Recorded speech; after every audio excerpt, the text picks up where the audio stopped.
Hi, hello, and welcome back to the channel. I have read so much in the month of October, and I'm going to tell you all about it. There are quite a few of them, as you can see from this very large stack of books here. I still don't know how I read so much, but oh my god, this is going to fall.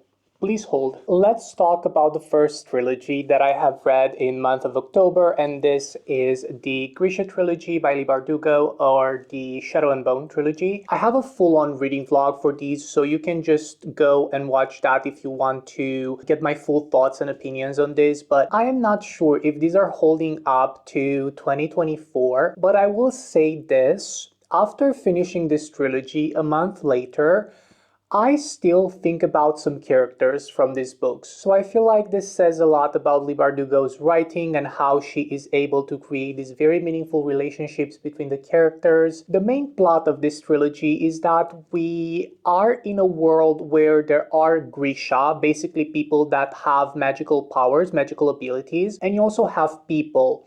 Grisha are ostracized for their power, and obviously, we are in the point of view of the main character who supposedly, allegedly, doesn't have any magical powers, but we very soon find out that's not actually the case, and she is the chosen one, the most powerful. A power like hers was not seen in a long time, and naturally, we have a villain. The plot itself, it is interesting, but it's also very predictable to the point where the plot twists don't really do what they're supposed to do in a story, because you as a reader already know what's gonna happen because of how the story is written. Shadow and Bone, I would say it's the weakest one, and then I liked the ending.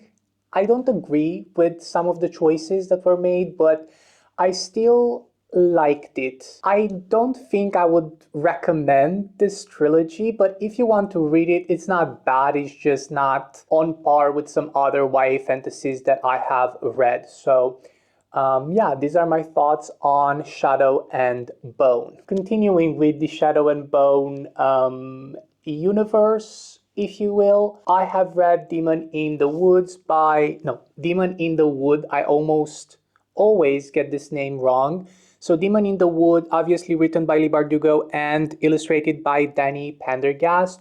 This is a graphic novel. The actual hardcover of this is so cool.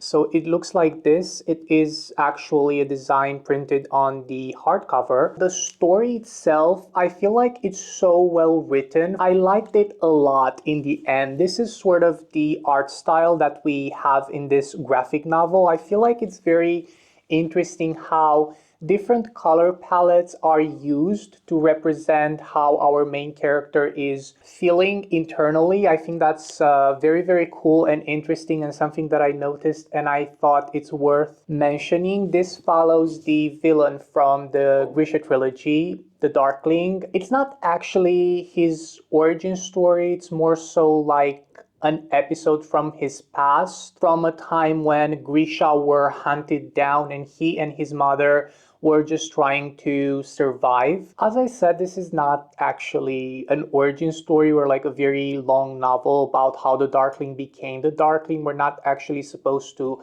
empathize with him. We're just learning what his story is and why he is acting the way that he is in the Grisha trilogy. I really liked the plot twist of this. Even though it was predictable, I still enjoyed how we got there and the internal struggles of the main character in this one. So, Demon in the Wood, this one I would recommend it. If you have already read the Grisha trilogy, I absolutely would recommend you read this because I enjoyed it a lot. Demon in the Wood by Lee Bardugo. Next up, I have a newer release from ML Rio. This is Graveyard Shift. The color correcting on my camera doesn't really do justice for this very brat neon green. So this is Graveyard Shift by ML Rio. This is the second book ever from ML Rio, other than If We Were Villains, that I have somewhere here.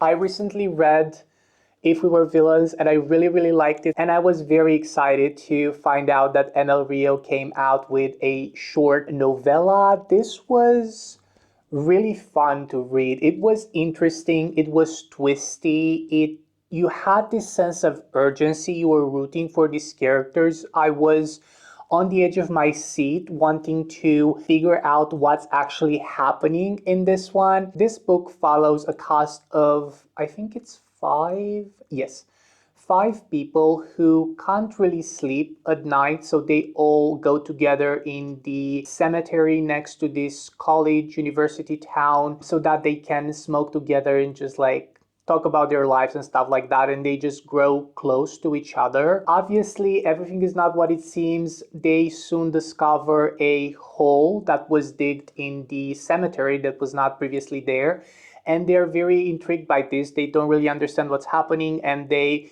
go to investigate. One dark October evening in the defunct churchyard, they find a hole that wasn't there before, a fresh open grave where no grave should be. But who dug it and for whom? This was fun, was thrilling, and as you can probably tell from the cover of this one, you have some mushroom horror. So if you are into that kind of stuff, I feel like this would be suited for you. It is not horror, but it is a bit on the thriller, chillier side of books, and this reads very, very fast. The action of this one is spread throughout a whole night, so it is written in a way that it can be read very, very fast. I think I read this in like 2 or 3 hours, and I had a great time. So Graveyard Shift by N.L. Rio. The next book that I want to talk to you about, I'm very proud for actually finally reading because it's a classic. I'm talking about Dracula by Bram Stoker. I have here a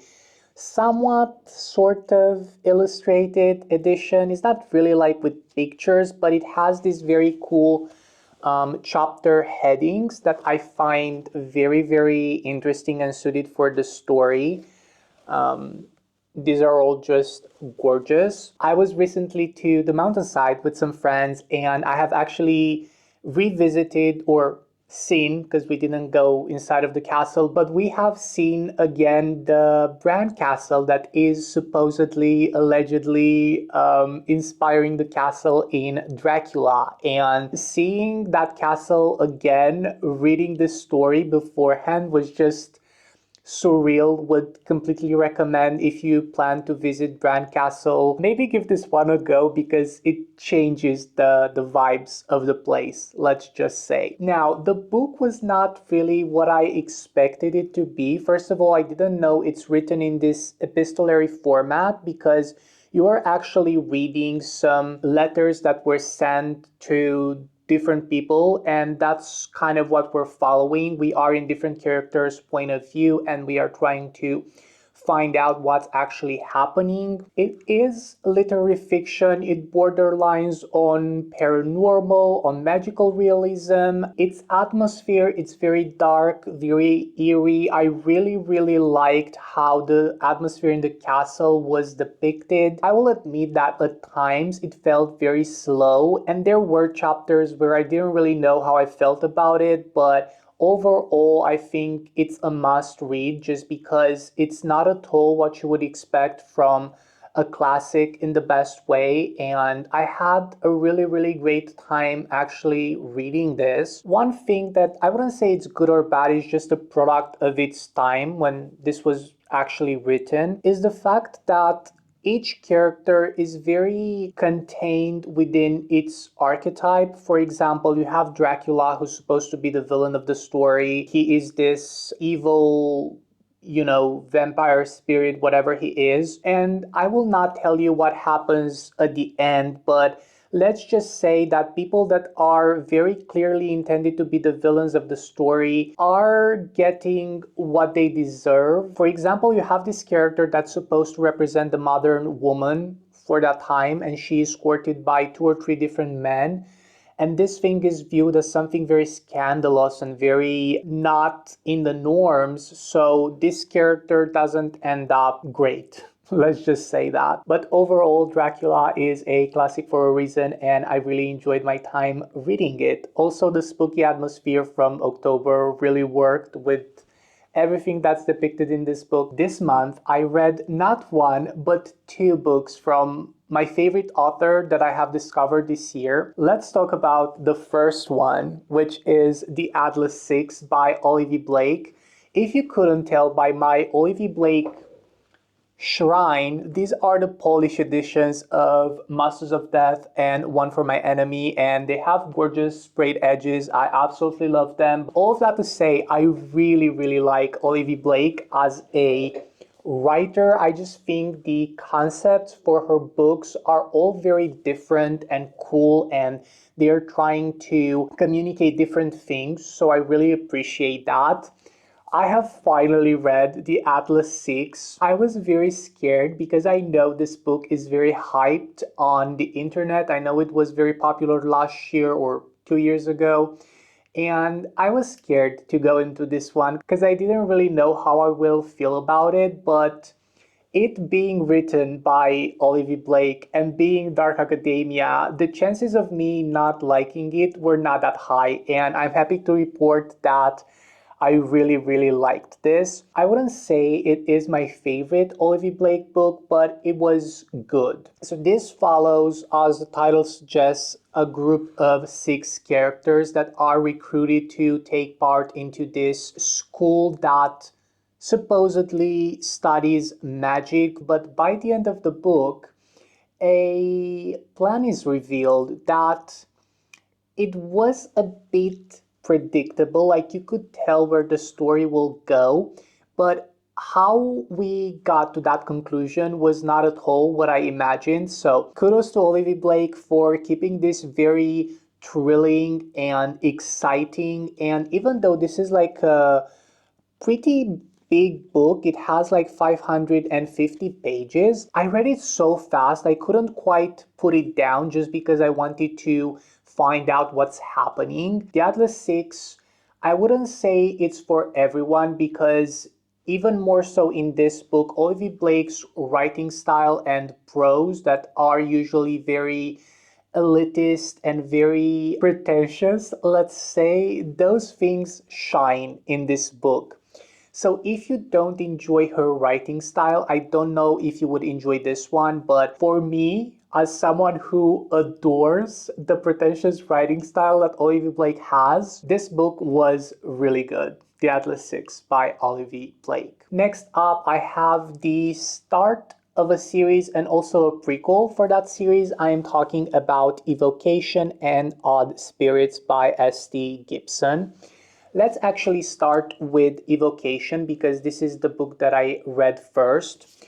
So Evocation by S.T. Gibson, I adore the cover. The cover is so well done. It is the actual hardback that's embossed with these really, really cool silver accents. I love it. I love how it looks. I love the chapter headings. They're also evocative of this tarot card theme that it is present throughout the whole novel. So this book follows a cast of three main characters. On one hand, we have David, who is this very rich guy that had a very complicated relationship with his father, and he is part of this secret society dealing with summoning circles and talking to spirits from dead people and stuff like that. It's very cool in its atmosphere, in its setting. But what I really, really, really liked about this book is the characters and the relationship between them. I would say this is a very character-driven novel and narrative for the prequel as well. Then on the other side, we have Rhys and Moira. So Rhys is David's ex-boyfriend and Moira is Rhys's current wife. Something happens, David might potentially be possessed by a demon. So Rhys and Moira are trying to help him. They don't really know what's happening and things are kind of progressing from there. This is my first S.T. Gibson and it is engaging, it is fast-paced. I had a really great time with Evocation by S.T. Gibson. Okay, next up, let's talk about the prequel to the Summoner Circles series. This is Odd Spirits, and again, the cover of this is absolutely beautiful. It has a printed design on the back as well, which I didn't really see that much until this book. This is how the naked hardback looks, and it doesn't actually have a dust jacket. This one has an actual dust jacket that I just took off and never really put back on because I really like how this looks. From what I saw, this was previously published as an independent book from S.T. Gibson, and then it was adapted after she wrote Evocation. So this is the revised 2024 version of Odd Spirits. This follows Rhys and Moira a year after they got married, and it is exploring some issues that they had in their marriage and how they managed to overcome those issues. You have a sort of kind of haunted house, which is always a great addition to any story. I just love sentient houses or haunted houses. This was cool. I wish it would have been a bit longer, but for what it is, I had a great time. This was cute, it was funny, and Rhys and Moira are probably my favorite characters from this whole universe of the Summoner Circle. So this is Odd Spirits by S.T. Gibson. I'm not entirely sure if this next book is considered a classic or not, but I have finally read Anne of Green Gables by Lucy Montgomery. I have this super cool edition that I think it's very fitted for the actual story contained in this book. This specific edition is actually a bind up of Anne of Green Gables and also its sequel. I have only read the first one, the first book, Anne of Green Gables. I could see why this is recommended so much towards children because this is a great coming of age story. We are following Anne. She's an orphan and she gets adopted by these two siblings. And let's just say they are able to transform and change because they learn to love each other. This is so funny to the point where Anne feels a bit annoying at times, specifically in the beginning. But as you read more and more from this book, you learn to love her character and just be nostalgic for the times when you were a kid and the world looked a bit different from what it looks like when you are an adult. Anne of Green Gables would completely recommend. It is funny, it is heartbreaking towards the end, and it's a very character-driven story as well. It feels a bit episodic from time to time between chapters, but it's just a lot of fun, and I think it's great for the full time. So Anne of Green Gables by Lucy Montgomery. Next up, I have finally read a book that I wanted to read for a very long time. I think I'm gonna say that again in this video, but that is none other Tress of the Emerald Sea by Brandon Sanderson. This is my first Brandon Sanderson book. I bought this in March or April of this year. And I started reading it at that time. I was not really in the mood for it, and I decided to just put it down and pick it back up when I felt like reading it. And that moment was in October, apparently. But I had a really good time with this book. It is funny, it is interesting. The magic system in this one is so cool. I don't think I have ever read or heard about a magic system quite like this before. Someone commented on the reading vlog where I have read this that Brandon Sanderson has a YouTube video explaining what's the actual science behind the magic system in Tress of the Emerald Sea, and I have watched that and I was just in awe because I didn't know it's actually like a thing that can happen in real life as well. So basically, the idea of the magic system from this book, even from the title, you see that it's Tress from the Emerald Sea. And this Emerald Sea is emerald because it's not actually a sea containing water, but it's a sea containing spores. And those spores, throughout the process of fluidization, become very fluid or liquid like, and you're able to sail on these four seas and stuff like that. So it's very cool in that aspect. The imagery and the world building feels very, very fresh, very new, very exciting. This is a very on the nose book. The narrator is interrupting the story quite a bit to explain to us some things from either his personal life or from this story actually, and why some things are happening in the way that they are happening. We are following Tress as she lives her very peaceful life on the Rock. This is the name of the islands where she resides, until one day when the love of her life is kind of sort of kidnapped by the evil witch. I almost said of the West, but I think it's just the evil witch. And she decides to embark on this journey to go and save the love of her life. This is inspired by The Princess Bride because Brandon Sanderson apparently watched the movie with his wife, and his wife basically wanted the main character in The Princess Bride, Buttercup, to have more agency and to actually do things by herself, and because she wants to do those things. So that is this book. The concept is so unlike anything I have ever read that it made me just fall in love with this book, with this world, with the writing. I know this is very different from other Brandon Sanderson work. Wait, hold on. I have to drink some water because I feel like I can't speak anymore. So yeah, what I was saying is that from what I could gather from other information online, this is a bit different from other Brandon Sanderson books, like his writing style and the world building and stuff like that. But this actual book made me buy the whole Mistborn trilogy because I want to read it soon. So yeah, we'll see how that goes. But Tress of the Emerald Sea is an absolute gem. If you like cozy fantasy where the stakes are not high, but there are still things happening, I would highly, highly recommend Tress of the Emerald Sea by Brandon Sanderson. Next up, I have two books from a trilogy, and unfortunately, these were my disappointments for the month. I am talking about A Deadly Education and The Last Graduate by Naomi Novik. I have never read anything by Naomi Novik before, and I wasn't really sure what's going to happen.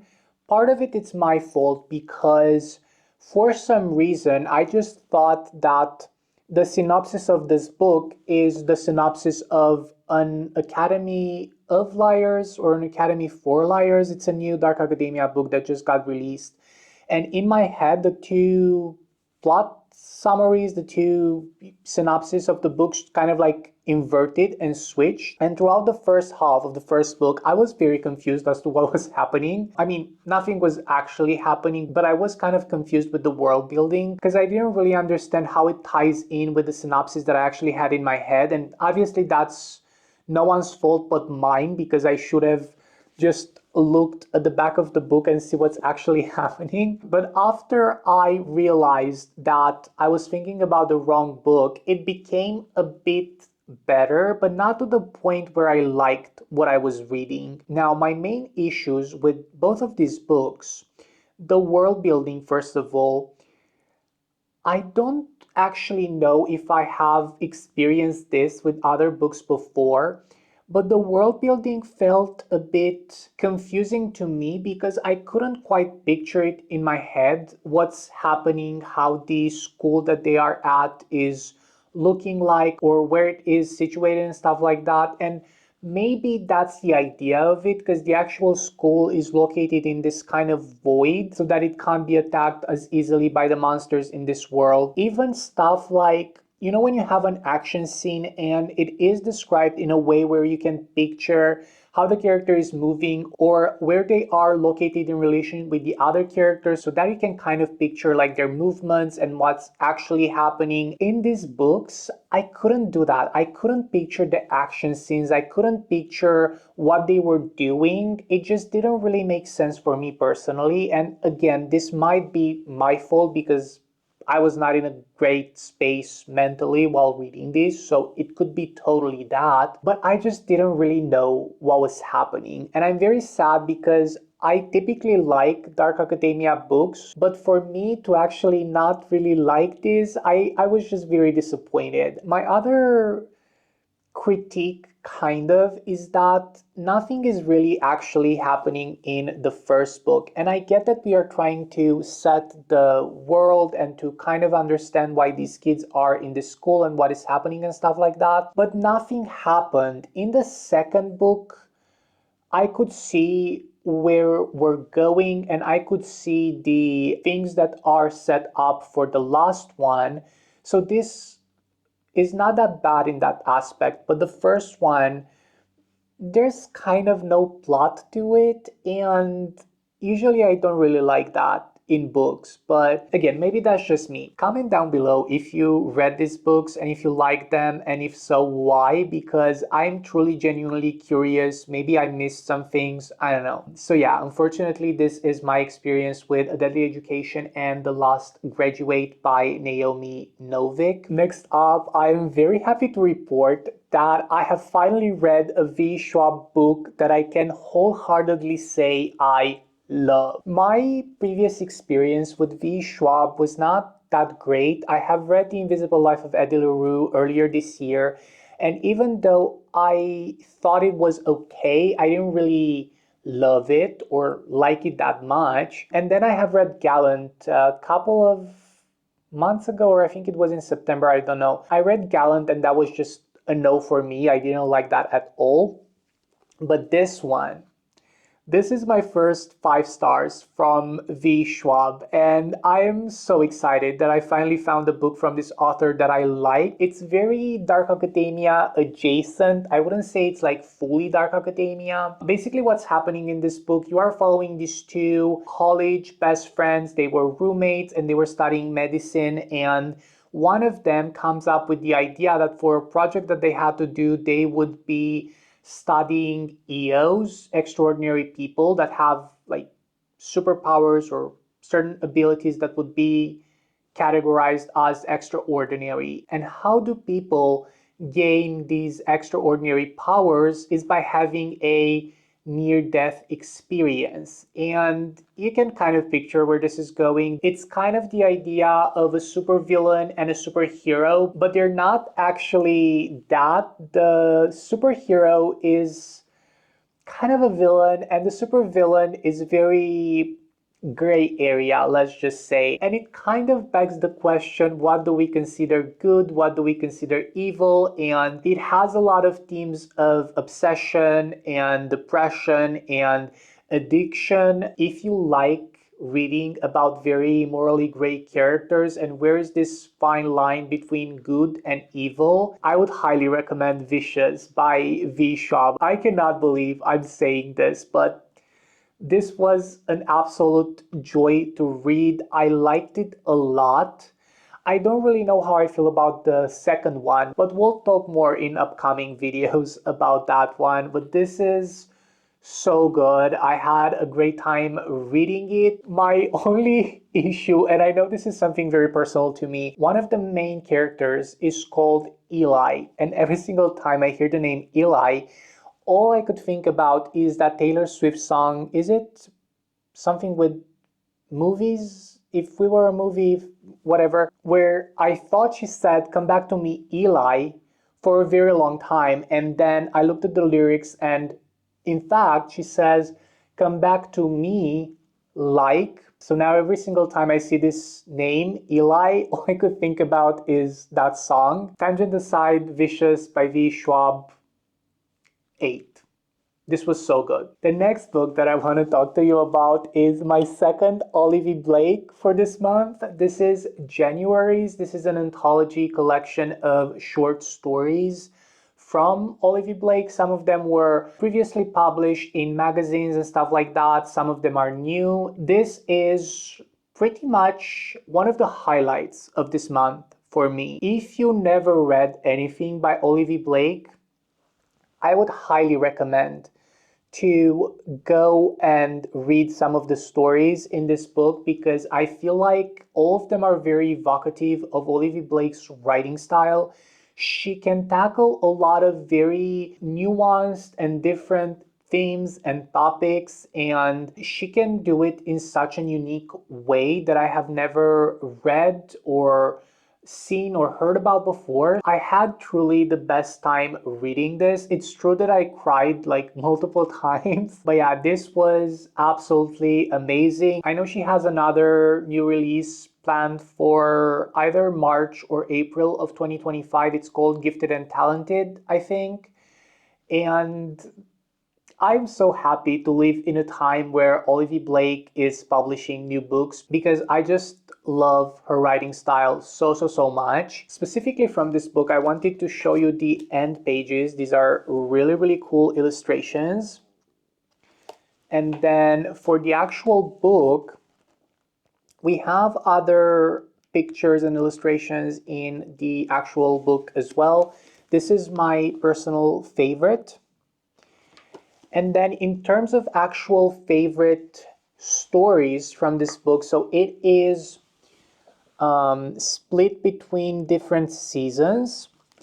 And as you could probably tell, To Make a Man is probably my favorite out of all of them, but also Chaos Theory is a very close second. I would highly recommend Januaries by Olivie Blake. Also, I don't know if I mentioned, but this is fantasy. It's not really literary fiction. All of them have this aspect of magic and otherworldly creatures, some more so than others, but this I would consider it as being mainly fantasy. Just so you know, this is Januaries by Olivie Blake. This stack of books is very heavy and hopefully it will not fall off. Let's just move it so that we're safe. Okay, two more books and then I'm done. Fangs by Sarah Anderson.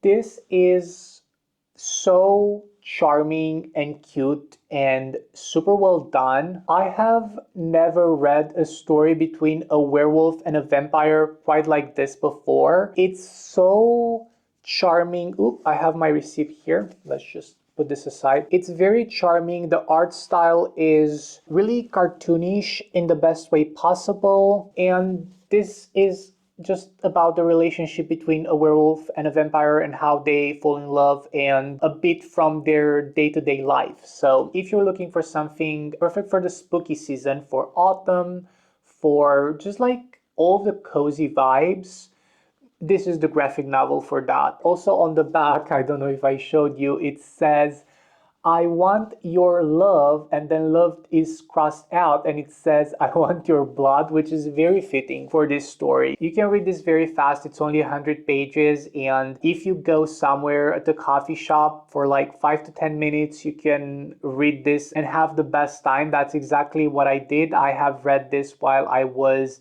visiting a donut shop. So I had a little donut and I read Fangs. Would highly recommend Fangs by Sarah Anderson. And then last but not least, the chunkiest, heaviest, most intimidating book that I could find on my physical TBR, Swordcatcher by Cassandra Clare. I have bought this one on release day. I think it was published last year in October or November, something like that. And ever since then, it stayed on my TBR shelf waiting to be read. And this October was finally the perfect time for me to actually read this book. It is so amazing how Cassandra Clare can write a story like this that is completely separated from the Shadowhunter world, because even though I love some of the Shadowhunter characters, like I don't know if I remember that much from the Mortal Instruments books, but earlier this year I have read the first book in the it's not the Dark Artifices, it's the one with Clockwork Angel that starts with Clockwork Angel. I really like Clockwork Angel and I'm looking forward to read the other two as well. Experiencing something completely new and different from this author was so thrilling, was so inspiring and joyful. And even though it's not like my absolute favorite, it did things really well. This being the first novel in a series, it's trying to set up a lot of the things that are possibly coming in the next books that are going to be released. I like her writing style so much. I just feel like it's perfected to the point where she can throw these little seeds or like pieces of information, and then you read about that, you think for a while, and then a character will say something, and you all of a sudden know everything that's gonna happen. And then right after that, on the next pages, that thing that you thought about actually happens, and it's like the best time ever. The concept of this is very interesting. We have a very mysterious magic system. In this book, we are following mainly two characters. There are two POVs. The first one is Kel, who is recruited from a very young age to be the body double of the prince. But not only that, he is raised to be the sword catcher. And the sword catcher is a term that they use in order to depict not only that this person is the body double of the king, but it's also their bodyguard, kind of. Like the main task that the sword catcher has is to make sure that the prince is okay and is safe. I really liked the relationship between Kel and the prince. I think his name is Connor, because they grow up like brothers, kind of. They stay in the same room, they grow very close, and they develop this very beautiful friendship. Well, up until a point. That would be one story arc. And then for the other one, we are following Lynn. Um, yes, Lynn. I have a problem with names. I always forget names. So Lynn is an Ashkari physician. And what that means, Ashkari is the population that is ostracized in the world of Castellane because they used to have magic, and now they're not really allowed to use it as much as they were previously. Something happens, they're not as powerful, and they are viewed very poorly by the other people that are just regular people, are not wielding magic. And because she not only is Ashkari, but she's also a girl, she has a really tough time with pursuing this profession of being a physician. We follow her as she's trying to find a cure for her best friend that is very slowly dying. I liked a lot her story arc and how much she's changing throughout this book, and by the end she's blossoming into this super beautiful thing that might potentially be a very important story point arc for the next book, potentially. I liked this. It was fun. I don't know if this book had to be as long as it was, but nonetheless, I had a good time. I'm looking forward to pick up the next installment of this one. I think it's going to be released in March. There are a lot of upcoming releases for the first half of 2025, and I still have a lot of books on my TBR. That's a problem for future me. So yeah, this is Swordcatcher by Cassandra Clare.